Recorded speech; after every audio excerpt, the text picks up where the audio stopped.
Proposition 22 prohibits the state from borrowing or taking funds intended for transportation, redevelopment, or local government projects and services. So in California, there are two levels of government, the state government and the local governments, which includes city governments and county governments. Many of the taxes that we are charged, such as sales taxes and gas taxes, are shared by both of these levels of government. Both levels of government also share some costs such as health and social service programs. Currently, the state government can borrow or redirect tax money that local governments receive, including sales taxes, property taxes, and gas taxes.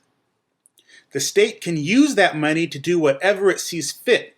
Sometimes they give it to schools, sometimes they use it to improve ghettos, pay debts, or do other things that the state technically has the authority to do.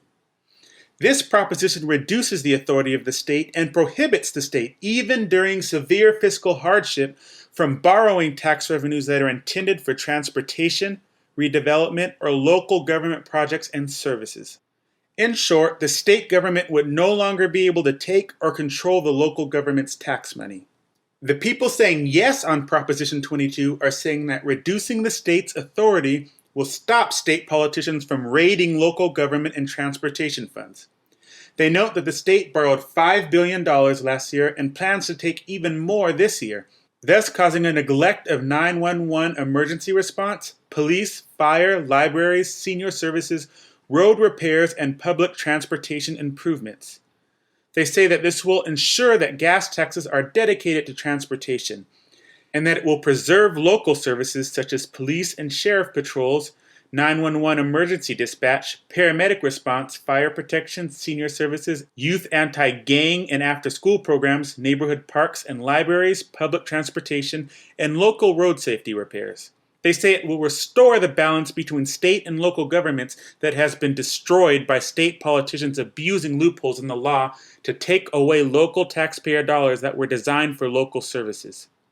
The people who oppose Proposition 22 are saying that the state should retain its authority to borrow from the local government when necessary.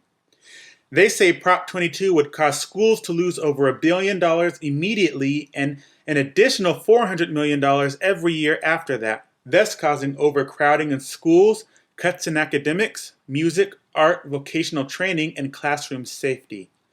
They say it would divert billions of tax dollars to local for-profit developers with no accountability, and take money from firefighters across California that is used to fight fires and natural disasters.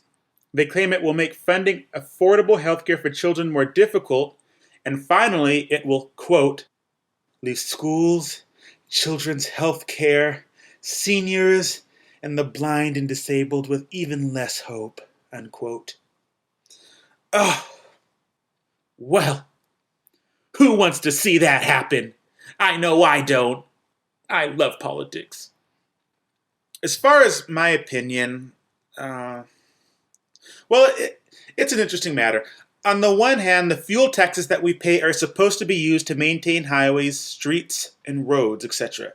This year alone, the state will take about $850 million in fuel taxes just to pay down debts. So, if anyone has driven on the California roads, and I'm assuming everyone listening to this has, you can see that not many transportation tax dollars make it to their intended destination.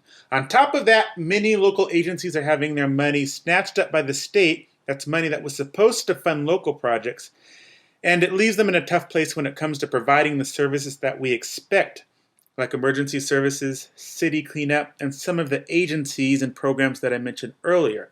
On the other hand, I can understand why the state borrows, because it's run by bonehead money managers, so they have to borrow because they can't balance anything, and for semi-understandable reasons, like the fact that the state pays out most of its expenses between July and December, but receives most of its funds between January and June of the following year. And obviously it borrows to balance the budget in tough times. So if Prop 22 passes, the net result would be that the state would have to cover more expenses from the general fund, and therefore would need to make up the money by cutting spending or raising taxes. Gee, I wonder which one California would choose.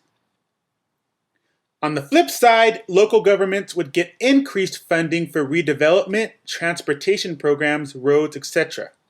Right now, I'm tentatively planning on voting yes on Prop 22, but I could see how a no vote would also make sense. The Orange County Register points out that as long as the state government is taking money from local governments, they're not passing more taxes to get it. And that may be true. So, tough call, California.